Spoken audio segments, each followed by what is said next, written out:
Okay, folks, good evening and welcome to another in our series of Talk Sports program where we speak with the movers and shakers in sports, the sportsmen, the sportswomen, administrators, past and current. Well, this week, our guest is special and special indeed because while he's first time on the program, he is no stranger to the international spotlight. Our guest is former West Indies fast bowler, Jamaican Courtney Walsh, who was part of a fearsome West Indies bowling attack from the 1980s until his retirement in 2001.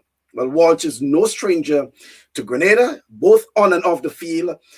In fact, he was roommate to Grenada's Junior Murray and also played with the likes of Roy Lewis, another Grenadian, who is currently the manager of the West Indies men's team. Walsh is also coach of the West Indies women's team, of which Grenadian Afi Fletcher is a current member. The legendary West Indian will also answer your questions, I should say, and respond to some of the comments. As I say, good evening to you, Mr. Courtney Walsh. Good evening. Good evening, Michael. How are you? I'm fine, and nice to have you. And first, let me apologize for the late start. And we had some little logistical things to get over with. But also, let me congratulate you on your new role as women's cricket coach, and probably, if I may ask you, what has been the first order of the day for you and your coaching staff? Well, thank you very much for the congratulations. Congratulations. We actually haven't started anything as yet per se in terms of physical stuff. The appointment was done last month, so a couple of days ago that made it 1 month. So what we've been doing is a lot of planning and behind the scenes stuff because of COVID. The girls were in England playing in a series, and then they came back home and they had us a quarantine for 14 days. That was up probably about a week and a half ago. So they've started back some physical stuff remotely with the SNC, because that's what most of them can do now. The first order of the day was to get a camp. So I was hoping to have a camp between November, December. But because of the COVID restrictions and stuff, that is not possible. So we're looking at having a camp January or well. Okay, well, we'll get into talk a little more about the ladies. We have quite a lot to talk about. Probably as a teaser, if you can give us, how you started playing cricket. Why cricket? Why not basketball or track and field or some other sport for someone like Courtney Walsh, even at a time when young Jamaicans were so much involved in football, and with your height and size, why cricket? Well, that was probably all the stall. But to be honest, I had a special love for the game. I played all the other sports at some point in time: basketball, football, did a bit of athletics, table tennis, dominoes, just for fun. But whenever I was at school, I would always be playing whatever sports is being played. But as soon as the cricket coach arrives, I'm gone. I'm done. I'm at the cricket field. And I'll be there with them from 2 o'clock till 5 o'clock till it gets dark, or from 3 o'clock until it gets dark, because that was a passion I had. I had a love for it and just wanted to play cricket all the time. Whenever we had days off from cricket, I might go and play something else at the school. So I actually used to train with the school basketball A team just for fun fitness until cricket arrived. And I think they picked me to play in a game at the National Stadium one afternoon. I didn't know about it. I turned up and they said, "Oh, your gear is ready for you on the back." And I just left the stadium and went home because I wasn't keen. I wasn't interested in playing in the basketball.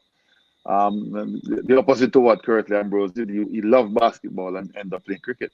But I love cricket, so I shun away from all the sports just to focus on cricket and to give it my 100%. So that's the first. I remember my first competitive game would have probably been when I was at the age of about 13. I started playing competitive cricket, and ironically, I'm the women's team coach now, but I also played against a strong Jamaica women team when I was a kid, probably about 10, 11, at Melbourne Cricket Club where I grew up. And back in those days were fearsome, so they gave us a good run for money. But it was good fun, we enjoyed it, and you know, I just kept playing on from there. Wow, wow, interesting. And it's almost what's about 20 years now since you last played your Test cricket. Yeah, it's almost 20 years you last played your Test cricket for West Indies, I should say. So let's talk about your debut, something about your career and even the captaincy back then in the 80s, what it was like, making your debut for West Indies, and I think it was against Australia. Uh, and should I say, I think it was 36 years ago. In fact, just 4 days short, because it was November 9th, 1984. You made your Test debut against Australia. So almost 36 years. What it was like, Courtney, making your debut representing West Indies then? Well, it was like a boy's dream coming true. Always wanted to play for the West Indies, represented them at youth cricket at 18, went to Zimbabwe and stuff. But always wanted to try to play at the highest level. So I went to the tour in England in 84. Didn't get a game. We beat England 5-0. So I was very much surprised when the dream came true for me to make my debut in Australia in the first Test match, because we just in England 5-0 and didn't expect to play. I had a very good match against Perth team, the Water. And Mike, you said to me the way you bowled this game, don't be surprised if they get you into the Test match. I thought I think I even said it to him, but they're not going to change a winning team because they didn't make any changes in England. And to my pleasant surprise, I was named in 12, and then I made my debut in Perth. Didn't get a ball in the first innings because Mikey, Malcolm, and Joel did the job. But I got a ball in the second innings. I was just happy to get, a wicket in my first ball in Test cricket. As I said, it was like a boy with dream come true. But just to be playing alongside, Clive as Michael Oldham, Malcolm Marshall, to name a few, Gordon Greenwich, Desmond Haynes, Jeffrey Dujan. That team was like an awesome team. So for me to make my debut along all these stalwarts and Indian greats, I was very happy to do so. What was the psychology among the players during your time? As they will say, the West Indian guys during those times were, no offense to the current players, but they were big men, basically. So, and there was some level breaking of. Up a bit. I'm not hearing you. Okay, I'm hearing you again now. Sorry. Yeah, so as I was saying, that during those times there was some level of respectability for West Indies men, and no disrespect to the current players, but there was this admiration for West Indies players. What was the psychology then among the players in junior time?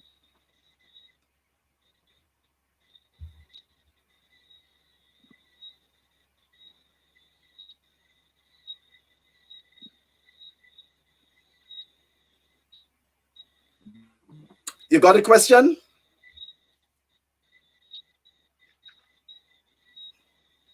Hello. I think Yes. So I was asking you about what was the psychology among West Indies players during your time, owing to the fact that there was so much admiration for you folks, playing not just in the West Indies but internationally as well.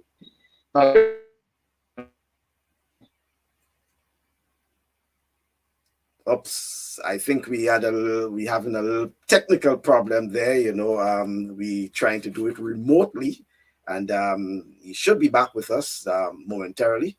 But as Walsh was explaining, that is, he was really inspired by some of the greats. He called quite a number of names, as you would have heard, the Malcolm Marshall, Ghana, I think he mentioned Roberts. I assume he referring to Andy Roberts. But quite a number of players that he has been, referring to. And obviously, he would have been one of those who would have provided that sort of entertainment and excitement for West Indies fans over the years, playing for West Indies. His first test was in 1984, and the last test was actually in 2001. So he played almost, 17 years of cricket for West Indies. And, he'd have also played, in the county championships as well. So he would have given, that's Courtney Walsh would have given quite some years for West Indies. In fact, he's considered one of the most consistent fast bowlers of his time, and in terms of consistency, it's something that we haven't seen in West Indies cricket for quite a while. Let's see if we can make that connection with Courtney again. Are you there, Courtney? Not as yet. So I think he is still making connection. As you know, we rely a lot on technology, and sometimes it fails us. We had some challenges in starting at first, but we eventually got him on, and I still seem to be having some technical issues, but hopefully he will be with us. But Walsh has been one who has provided quite a bit for West Indies. He's considered a former Jamaican cricketer, and he captained the West Indies actually in 22 Test matches, and as a former fast bowler, he's known for a remarkable opening partnership. That's a bowling partnership with Antiguan Curtly Ambrose. That's why they consider the fearsome, couple. And for several years, Walsh played 132 tests and 205 one-day internationals for West Indies, and he took 519 and 227 wickets respectively. So 519 test wickets, 227 ODIs, and he shared 421 test wickets with Ambrose in almost 50 matches, 49 to be exact. And he held the record at the time for the most test wickets from 2000, after he broke the record of Kapil Dev. But then there was a series of, feats that are accomplished by others. In fact, the record was later broken, as you know, by Shane Warne. That's the Australian spinner Shane Warne. And then he was the first bowler to reach 500 wickets in Test cricket. Well, Walsh himself has an autobiography, which is entitled The Heart of a Lion. And he was named one of Wisden's Cricketers of the Year. That was back in 1987, and one of West Indian cricketer. Yes, West Indies cricketer of the year in 1988. And then in October of 2010, he was inducted into the ICC Cricket Hall of Fame. So he's one of a few West Indians who are actually inducted into the ICC Hall of Fame. And he was appointed, and even before, as we indicated, he's currently the women's coach for West Indies. He was in 2010, he was appointed in fact, that was a few years ago. In fact, it was 2016, he was appointed the bowling coach for Bangladesh. So Walsh has had, an array of international experience, and no doubt he has certainly brought quite a bit, to West Indies cricket in his current role as the women's coach. As we welcome back Walsh, as I indicated, technology, but these are challenges that we can always get over, Walsh. And as was indicated earlier, back in your time, Walsh, there was some level of psychology, and that is what I was trying to get at in terms of you guys, and you mentioned the likes of the Joel Garner and the Andy Roberts and Malcolm Marshall and a host of other guys. But there was something that cricket fans around the world admired about West Indies cricketers. And I was asking you, what was the psychology, what it was that attracted West Indies fans, well, not West Indies fans, but cricket fans to West Indies cricketers at that time? Well, I mean, we used to have a never say die attitude. The team was always, doing 100% trying to win us all games. We didn't like losing. I think there was a chemistry between us and we bonded well and everybody had respect for each other. But we had the same common goal. I think once we got fit as a team, and that's why Dennis to get us in the shape we did. The sky was the limit. So I think we were fully focused and everyone was playing their part. People might think that everybody in the team was like brothers and sisters. Not, you wouldn't say that, but we got on very well. We respected each other. We know our teammates, and we just wanted to do well for the people of the Caribbean and for ourselves. So I think that was a big drive for us, and we were happy to be able to contribute. And we looked after each other on and off the field to the best that we could. And I think that sort of fellowship and love that we showed for each other, manifested and showed itself around the cricket field. Which cricketer, or furthermore, well, I would ask you which West Indies cricketer or generally cricketer that would you consider inspired you during your formative years of playing cricket? Well, I think, I mean, the team on a whole, I saw the team playing. I remember watching when I saw them on TV for the first time, they had just won a game. And the five guys I can remember was Andy Roberts, Clive Lloyd, Viv Richards, Mikey Holden, and Lawrence Rowe. Those are the guys I remember playing this particular match, that sort of thing. And then the other two guys coming off the field was Keith Boyce and Van Bernholder. And that sort of sparked something in me, and I said, "Wow, I like to do what these guys are doing." A very young kid then, but I remember that vividly. It so happens that Michael Oldham and myself played for the same club, Jamaica, Melbourne. And I used to go and watch him play whenever he came back from tour or when he had just started playing Senior Cup. And, so that sort of rubbed off on me as well. And then Andy Roberts came to Jamaica and did some coaching clinics, and Andy and Mike is a very good friend. Well, I think my main buzz came when I was selected for the Jamaica team and we played against Lee Islands in the first game. I didn't play it. I was like 12 and I think Robert Haynes did very well. No, the first game was against Guyana, and then Clive says to me, you bowled very well. I'm surprised you didn't play in the 4-day game. And then I made my 4-day debut against Lee Islands the following match in Jamaica. But just having someone like Clive Lloyd mentioning that to me was a buzz. And then I Roberts and Viv Richards, the game that I played at Savannah Park, and the rest was history. That the guidance I got from them and the encouragement and stuff like that, I was like second to none. So. And do you recall, some of your what you will consider your most memorable test matches actually playing for West Indies? Yeah, there's a few. Carl wasn't come to mind. Just everybody remembers the test match against South Africa in Barbados when we were down and out and everybody. Not everybody, but the South Africans were celebrating, and a few people West Indians celebrating with them. I remember going the night on the Jolly Roger, and I came back off on the Asian Queen, and I said, "No, I can't fight because we're not the winning team." And I think we needed to get some like 78 runs the following morning to win the test match or whatever it was. But it was a small score.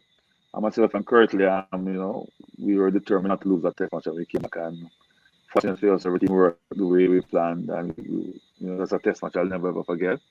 The test match when we won against Australia by 1 run in Adelaide, very tremendous victory because we were losing the series. If we had lost that test match, we would have lost the series. We came back and won that test match and then won the series in the end 2-1. Test match against England, we bowl almost a part to minus special 13 wickets against New Zealand in New Zealand as captain as well. So those 4 test matches just come regularly to mind all the time. And what's about when well, and I talk about memorable test matches, yeah, but in terms of achievement, memorable achievements as well, in terms of when you became the first bowler to reach what 500 wickets, test wickets. Oops, I think we would have just lost him for a moment again. We do have some, challenges. Yes, we are really trying to get it, and hopefully he's back. I think we just lost his video for a moment, so should be back, indeed. So, yeah, so as we are talking about his test career, which, as we indicated, spanned between 1984 and 2001, 17 years. He bowled over 5,000 overs. He captured 519 wickets at an average of 24.45 runs and a strike rate of 57.55. Yes, I was asking you actually about becoming the first bowler to reach 500. Yes, yes, we are here. We are here. We are there. I'm hearing you live now. And I was asking you about the 500 test wickets, the first bowler to reach 500 test wickets. Wasn't that also part of the achievement?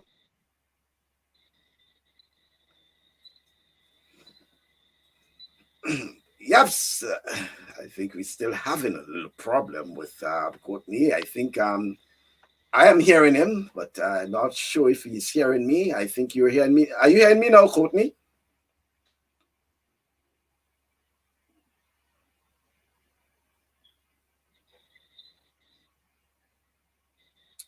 Okay, let's see if I can make that connection with you once again. Are you getting my audio now? I don't think. Yeah. So he's here now. Yeah. So we are back now. I think you're hearing me now. Are you hearing me?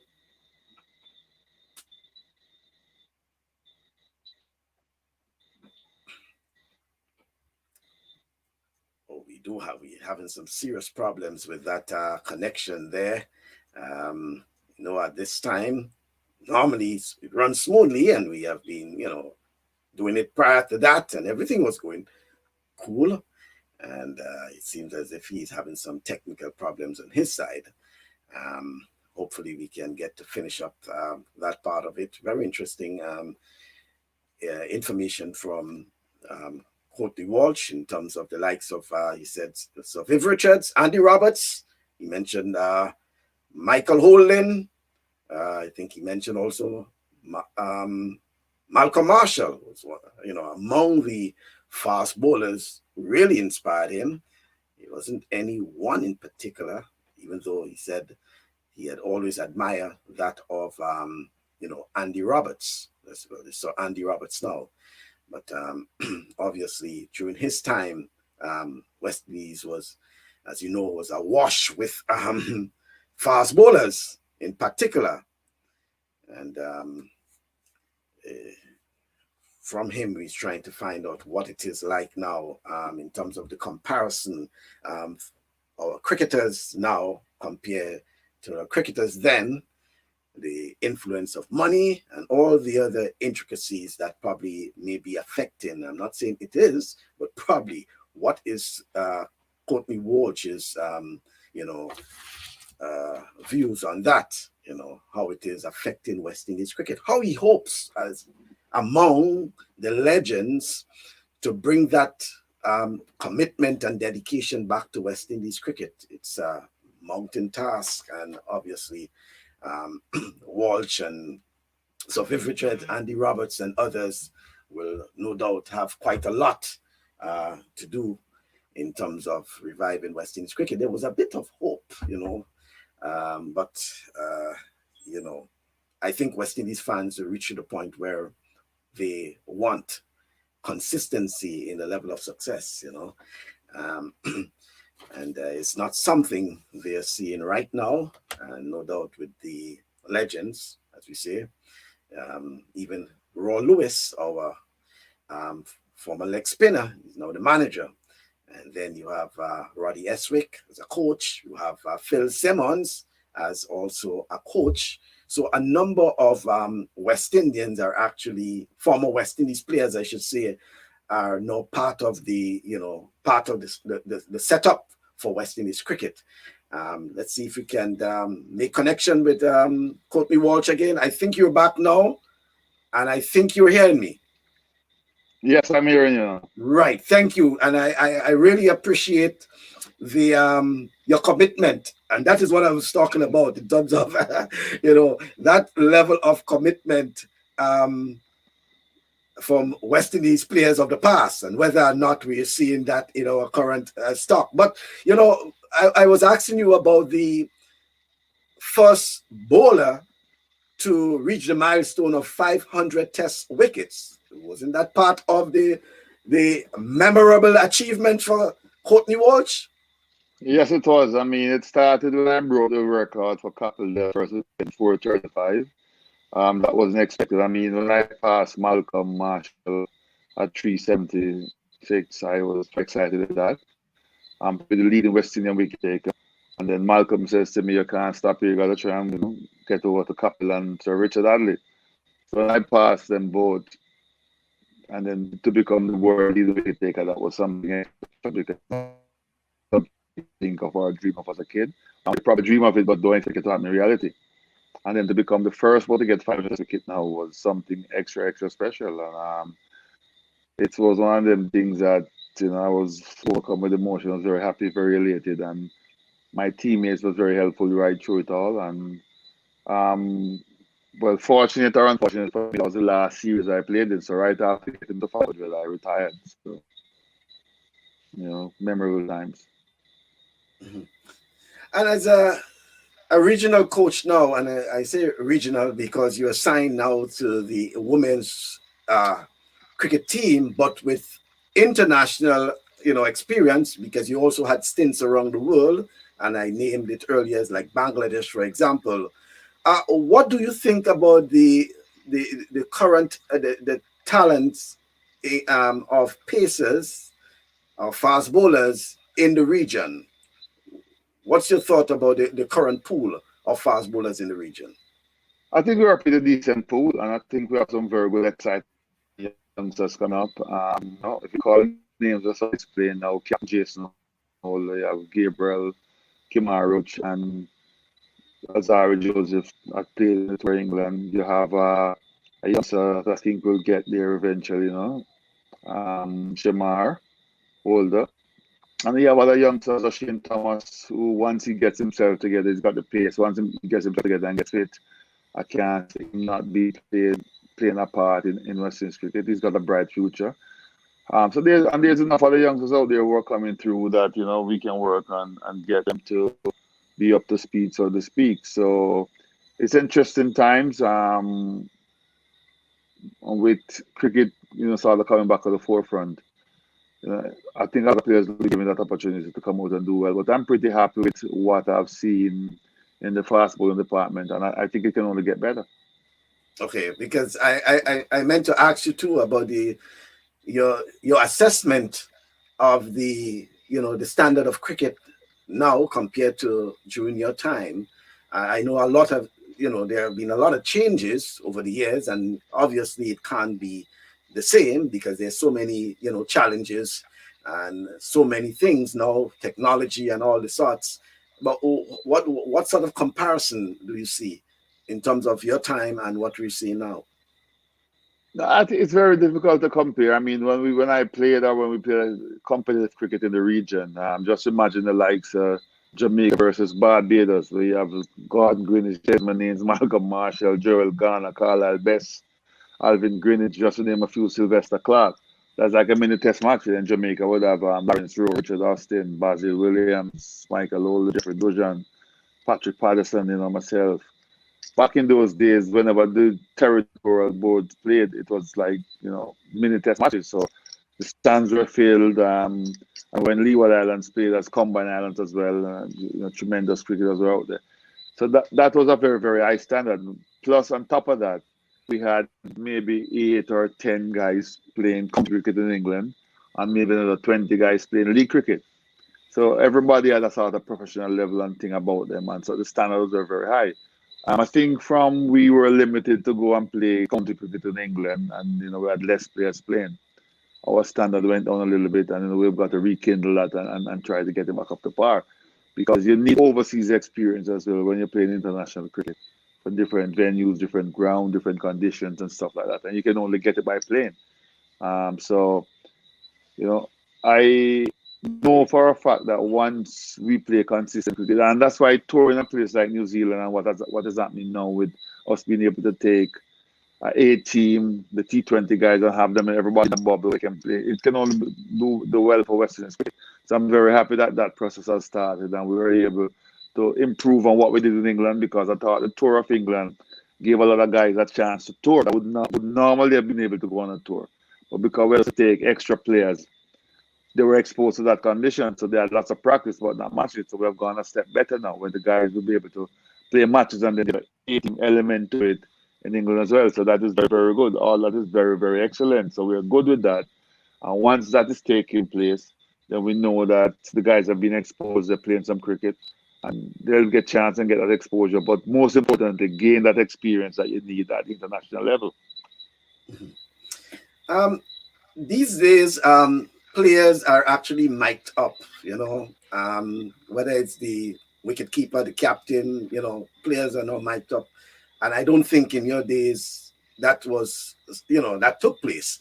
But what it was like then when you were playing, in terms of the atmosphere among the players, was there the bantering? I mean, we don't have the, you have the mic and thing now. When you played, there wasn't players that were mic'd up. So what you actually used to take place on the field in terms of bantering, sledging, whatever?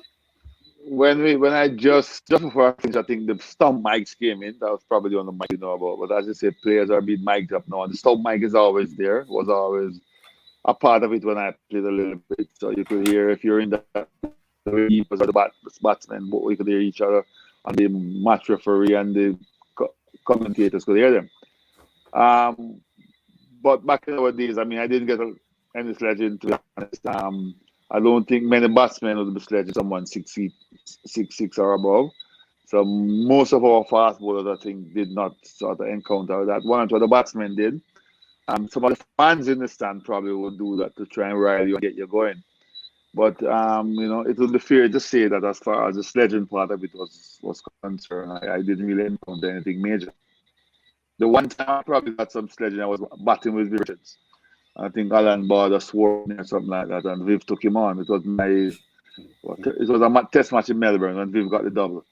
So you bat with Viv and someone says something and Viv take it, you just ignore that and get on with what you're doing. Yeah. But do you think there is still a level of pride to represent West Indies cricket, or money is hampering that desire by our young players? I think pride is still there. I just think we have lack consistency. We've not been playing the brand or type of cricket that we want the player out to play, inexperience. But I think the guys who represent the West Indies, the pride is still there. They want to do well. They want to improve their own personal game, and they want to bring success in the region. I think a lot of those questions have probably been asked because there's so much T20 cricket in the world, around the world. And let's be honest, it's good for the guys to be able to go out and earn a living, earn a decent living. And I think that's why I take my hat off to people like Viv and stuff, because when they played, or when we played, that was also a dream for the guys to be better paid, enjoy the cricket, play more cricket, and be able to make a livelihood from it. And we're seeing that now, so that's very good. you might have they had one or two guys who probably doesn't feel as if they can play for long, so they might try and get a game here or there. But I think the genuine guys who are playing, they want to improve, they want to do well, they want to leave a legacy behind, and we're happy and thankful for that. So I just think probably inconsistency in performance is what's hampering some of the stuff and why it might come across like that. Mm-hmm. And you seem to be very optimistic about the future of West Indies cricket, and you alluded to the talents you see now. Yeah, I'm very optimistic. As I said, I think what the board is putting in place, and the coaches and stuff, and the head coach Phil Simmons, what he's doing with the team in terms of trying to get everyone on the same page and focusing on how to improve the game. And I think the guys at the lower level now, and the youth cricketers coming through and everything, I believe that in another couple of seasons, we're going to be a nice force to reckon with, and we're going to have depth in our placements and depth in guys playing, and all we're going to have to be able to do is be consistent in how we play. And if we perform at a consistent level all the time, then we're giving the body a fair chance to do well.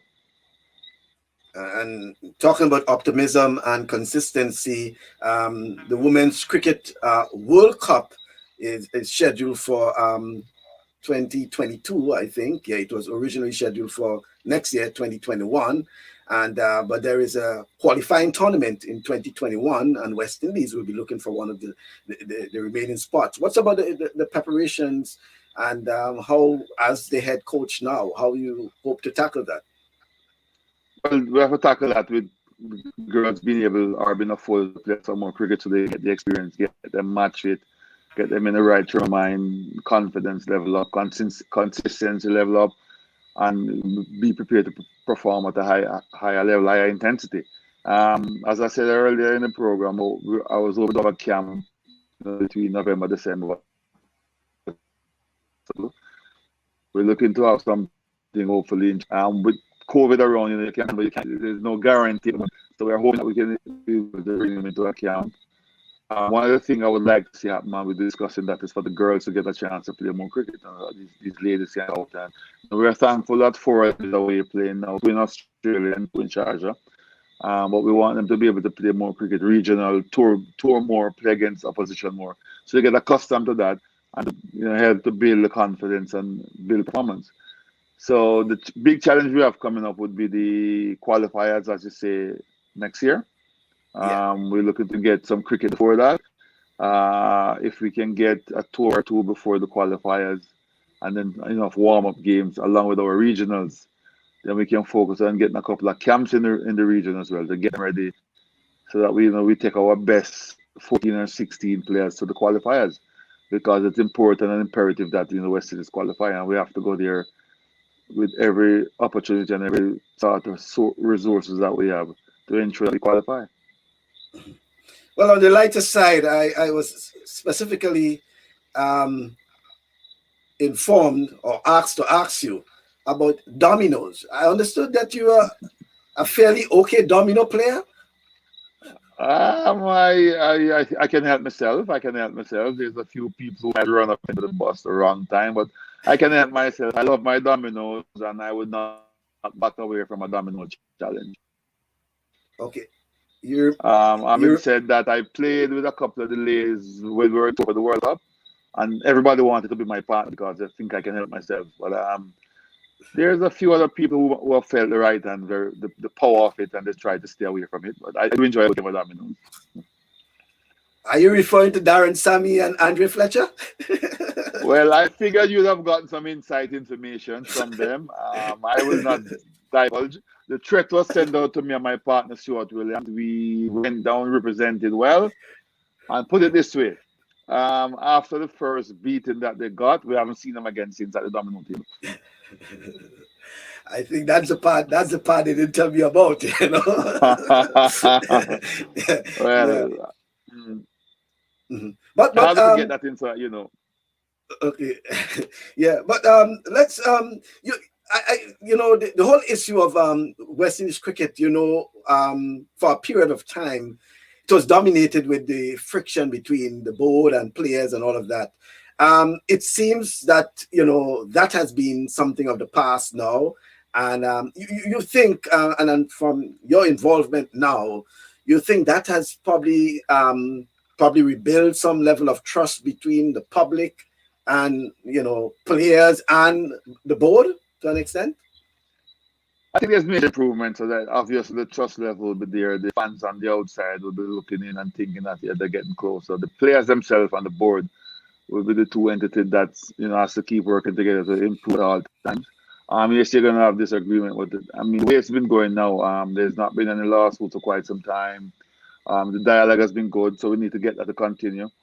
And I think once everything around that is fitting in, then the cricket will improve as well and get better. So those are all positive signs. And as you rightly say, what's happening now, there's a lot more trust between players, supporters, board, all stakeholders, which is very good. Mhm. So, Walsh, do you think we play sufficient or enough cricket in the Caribbean, or there's room for lots more cricket to be played? I think there's room for a lot more international cricket to be played in the Caribbean. From a men's point of view, but in particular more so from a female point of view, because the ladies, I don't think a chance of international cricket. The cricket's gain the experience better, so that's something I'll be trying to fight for to see how we can get them playing a lot more international cricket, touring some more, having reciprocal tours where we go and host and tour and just get them out there playing so that they can get a good feel of it and get accustomed to competing. So I would say yes, we need to get some more international cricket in the region. Mhm. Um, how do you, and that's the lighter side again, how do you, as a former West Indies cricketer, who would have come and played with so many players, not just in the West Indies, but also probably in the English county championship. How do you find time to keep in touch with these cricketers all over the world? Well, I mean, you play the game for forever, so to speak, for such a long time. You develop and you meet very good people, genuine people, good friends, and you stay in touch because that's one of the great hallmark of cricket, or boring. I met a friend of mine in 1982 when I went to England for the first time as a youth cricketer. And we're still the best of friends up to date. I've met some friends in Australia, I've met some friends in India that are genuine friends, but also you meet former players and current players or whatever it is that you develop that friendship bond with. Sadly, last recently, but Dean Jones was one of them guys that we did coaching together in Australia. We'd go up to different parts of the world, promote. I've done all of that. He and comes out to India is a very good friend of mine, and whenever we were in the same place, we tried to have a meet together just to catch up. Irving Silva out of Sri Lanka, if I go to Sri Lanka, he says, if you want to sleep, you can come by us and stay. And this is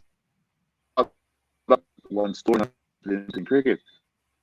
So that to me is one of the great hallmark of the game where you have friends, genuine friends, you meet players, supporters, and just genuine people who care and you develop that bond forever.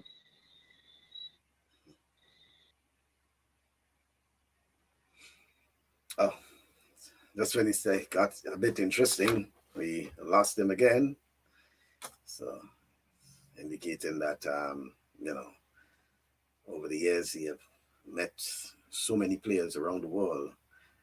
And he spoke about the late Dean Jones, and we have heard quite a few cricketers who have spoken about the late Dean Jones and the sort of friendship that cricketers and international cricketers in particular, the lifetime friendship as they call it, even though they had their issues during their tenure.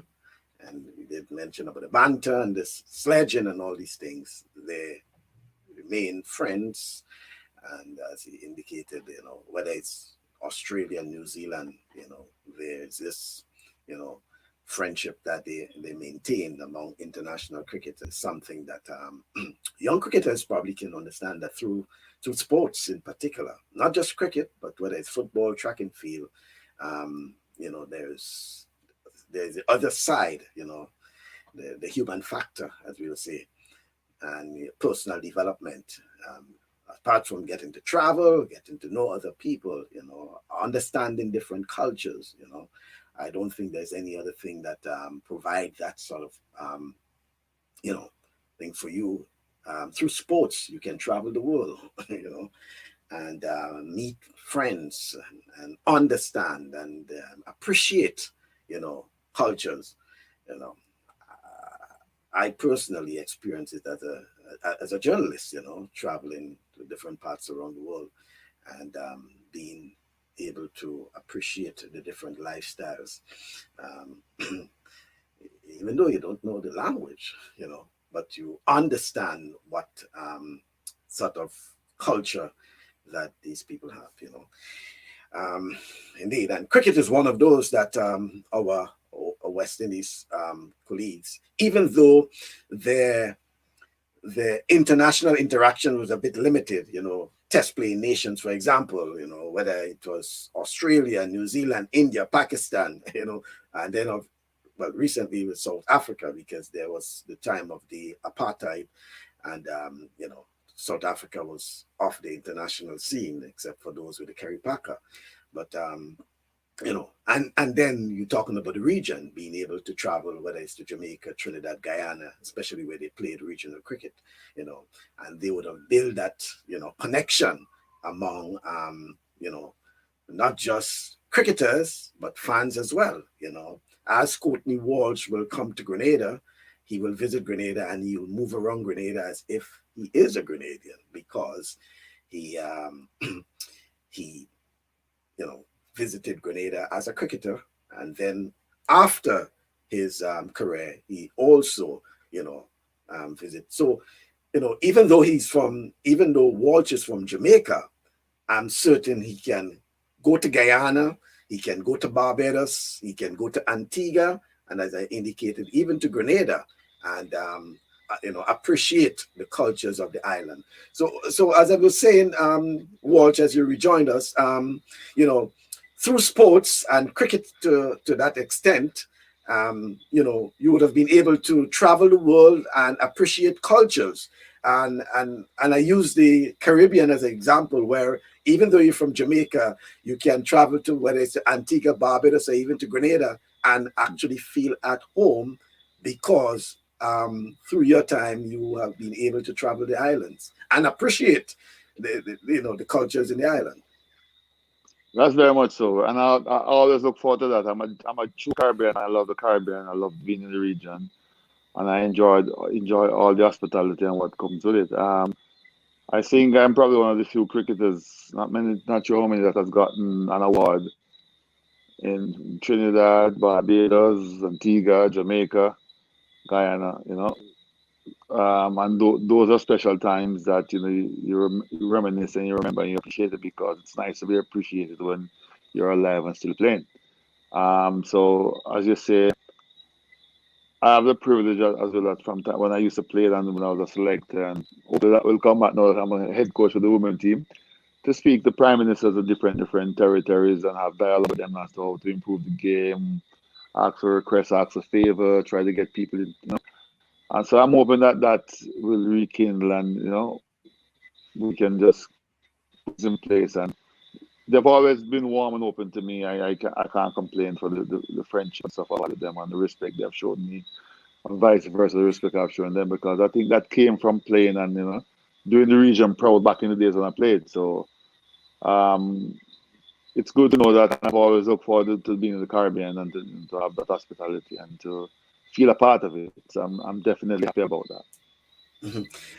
And as a former player yourself, and now at the level of coaching and obviously inspiring and motivating young cricketers, for those who looking at cricket as a sport or getting involved, what sort of advice would you give these young cricketers and even their parents who may have an interest in getting them involved in cricket? And I'm talking about both boys and girls. No, for them to come out and have fun. Enjoy what they're doing. Have a little bit of passion about it and some pride. But at young tender age, you gotta come out and enjoy what you're doing. Make it be fun. Play with your peers. Enjoy it. Improve. Don't get probably too technical depending on the age group you're in. But as long as you're having a bit of fun, then you're gonna want to do it again. And then you keep improving as you have fun, enjoy what you're doing, and when you get to the right age and the coaches start with you and they see the natural talent and stuff that you have, then we can fine tune that. But any youngsters coming in on the pier now, you try to tell them to let them enjoy what they're doing. Because if they're not enjoying what they're doing, they're gonna come back one. And then with so many indoor games now, you're on the PlayStation, you're on this, you're on that. It's just a major distraction for getting the kids not to come out. So whenever you get them out, you want to enjoy what you're doing so they come back again. Mhm. And I want us to, as we get ready to wrap up, I realize the time is going quickly though, but I want us to go back on the issue of the fast bowling, because I know that's your area. That's also where West Indies was once feared, in terms of the fast bowling. And you were making that point when we had a little issue there regarding what you think the future of fast bowling for the West Indies. Do you think we will return to those days where West Indies fast bowling was one of admiration and also fearsome as well? I think we can. I think we will. Once the guys stay focused and work on their own personal game, and everybody take pride into want to perform and stuff. Yeah, I'll give you three names that I've seen recently, and they have the potential to go all the way. Alzara Joseph, older out of Barbados, and O'Shane Thomas out of Jamaica. There are three youngsters that could take the mantle, even if they work on their own personal game and develop and have that hunger and want it to be successful. And if they succeed, that could be a step in the right direction for the future of West Indies cricket. And there's other youngsters out there as well. He's just gone to New Zealand. He got the that. I think once he get the exposure and he gets that sort of grip between his teeth where his confidence goes up and he's performing, it's only going to help him. It's going to only be beneficial for him. So you add him to the pack. That's four fast bowlers you're looking at already that has a future that they could develop and be a prominent part of West Indies cricket. And as I said earlier, there's other youngsters out there who probably haven't seen or who played in the regional knocking at the door. So we want is to have good competition. If you have them very competitive, then they're only going to get better. So I'm hopeful that this will happen, and especially from this tour, Seals can have a good tour, show the improvement, put his name in the ring again for future selection. With the other names that I've called, I mean, the sky could be the limit. And what would you say these young fast bowlers need to understand? Because in introducing you, I mentioned about your level of consistency, and I think it's also a record. I think that's also a record you have in terms of consistency, playing for so many years, probably, almost nil in terms of injury and these sort of things. What it is that they have to understand to take care of themselves, especially for the specialty as a fast bowler? Well, you have to know your body first and foremost. You have to work to be mentally fit, physically fit, and then match fit. I've always tell youngsters that. And you can't be afraid of asking questions and trying to improve your game. I think that's what I admire about some of the youngsters we're seeing now. They're not afraid of asking questions and being involved in it and trying to improve the game. And you just have to know yourself, know your body, set yourself high goals. And once you're mentally and physically fit, then the rest can be history in terms of you getting match fit. Consistency will have to follow that now in terms of how you perform and produce in the middle, because you're judged by that. But you have to be mentally and physically fit beforehand to stay focused, and then discipline as well with your work ethic and what you do in achieving the goals that you set and performing for your team. So you have to have that in place. And finally, well, you did mention about the West Indies team down in New Zealand. Any predictions? I know it's COVID times, and despite that, fans always expect a lot, But any predictions? It's COVID time. I'm hoping that I'm rallying on boys that we can win. Predictions. I'd like to predict that we'll win all two series, the T20 and the Test matches. It'll be nice. I don't care if it's a 1-0 win. It'll be nice to win 2-0. But New Zealand is not a very easy team to beat. So it's going to be major challenges. They know the conditions. This time of the year might suit them a little bit better with their bowlers, and the batters know the condition. But I think it's a good challenge to have. It's good that the boys are down there playing cricket. We lost narrowly in England in terms of a loss at series 2-1. So if we can go one better and win the series against New Zealand, it will be a big plus. But I expect competitive cricket, and what I would like to see is for us to compete. I think we can win both series. Okay, then. Well, it's all the wish for any West Indian fan, well, cricket fan, I should say. And we want to wish them all the best. And I want to wish you all the best too on your new assignment. It's very challenging, but I know you familiar with the assignment because you once was assistant to Goslogi. It was Goslogi, Yeah. right? Right. Yes, Yeah. it was. So very familiar, and I think the ladies will understand your style and appreciate, and we're hoping to see that the young ladies qualify at least, and they have the opportunity to qualify. I think you indicated that we do have the talents right in the region. How challenging it is to get your best team available, and as a former selector yourself, especially among the ladies. It's a little bit challenging because they're not playing enough regional games at present. It's so far between tours and matches and stuff. But we're trying to put plans in place that all can improve and that come next year they have more or less like a full schedule where we have the camp, we have regionals, we have probably another camp, and then we get a tour before the World Cup qualifiers. But then we need to have games after the World Cup qualifiers as well. But the first order there is to ensure that we qualify for the World Cup. So a lot of focus and energy is going to be placed on that. Yeah. Okay, then. Well, I want to thank you once again, and I appreciate your commitment and dedication to ensure that we can have that discussion, and I really No, appreciate Courtney Walsh. no problem, man. Thanks, a pleasure, and I Yeah. hope that everything goes well. And pleasure being on the program with you. Enjoy the rest of your time, and the fans who they might be watching or listening or whatever it is. It's great to be a part of it, and thanks for the support and everything. Okay, then. Thank you very much. Okay, then. All Yeah. right, bye. Bye. Okay, then. So that's Courtney Walsh live from the Eastern Caribbean. As you know, he's even though he's Jamaican, I think he's based in Antigua. But on our program this evening, and we had a little technical thing, but I appreciate his commitment in showing that we stay to do the program. And I want to thank him for being part of this week's program.